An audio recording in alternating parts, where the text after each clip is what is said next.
Assalamualaikum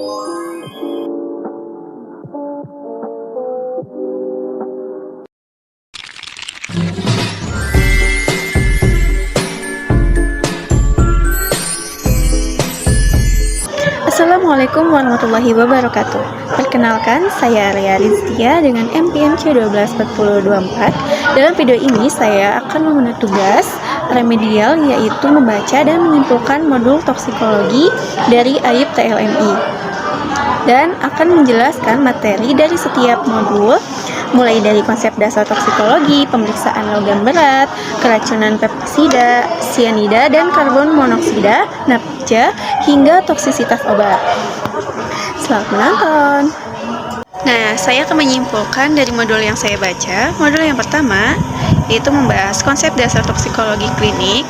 Nah, toksikologi klinik mempelajari efek zat toksik terhadap tubuh manusia, mulai dari proses masuknya zat, distribusi, metabolisme, hingga ekskresinya, serta dampak yang ditimbulkan.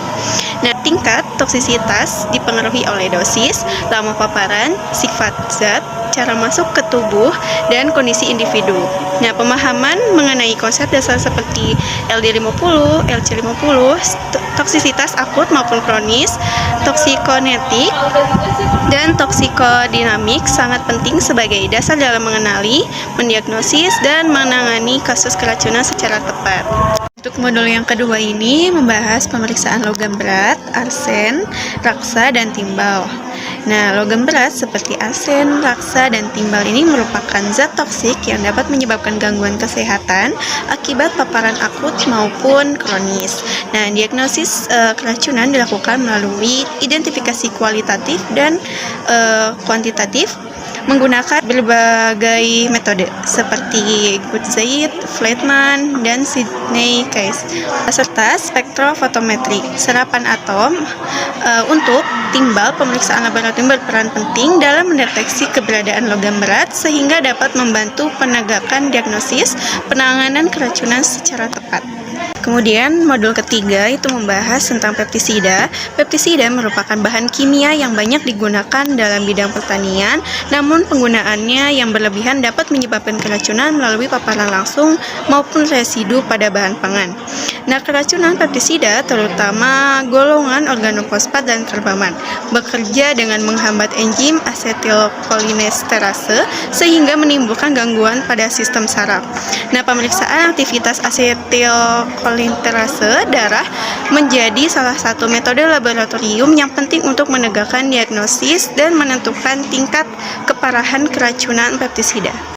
Nah, modul keempat ini membahas sianida dan karbon monoksida. Sianida dan karbon monoksida ini merupakan racun yang bekerja dengan menghambat permanfaatan oksigen oleh jaringan tubuh sehingga dapat menyebabkan hipoksia yang berakibat fatal. Nah, keracunan kedua zat ini memerlukan diagnosis laboratorium yang cepat dan tepat karena gejalanya berkembang dengan cepat.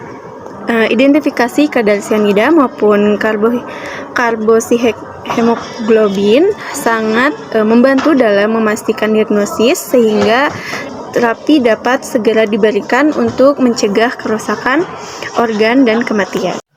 Nah, modul kelima ini membahas tentang nafza. Itu terdiri dari narkotika, pemeriksaan psikotropika pada urin, dan alkohol. Nah, nafza meliputi narkotika, psikotropika, dan zat adiktif lain yang dapat mempengaruhi sistem saraf pusat serta menyebabkan ketergantungan. Pemeriksaan toksikologi dilakukan menggunakan sampel urin untuk mendeteksi keberadaan metabolit obat atau psikotropika. Sedangkan pemeriksaan alkohol bertujuan mengetahui kadar alkohol dalam tubuh sebagai penunjang diagnosis keracunan maupun penyalahgunaan zat.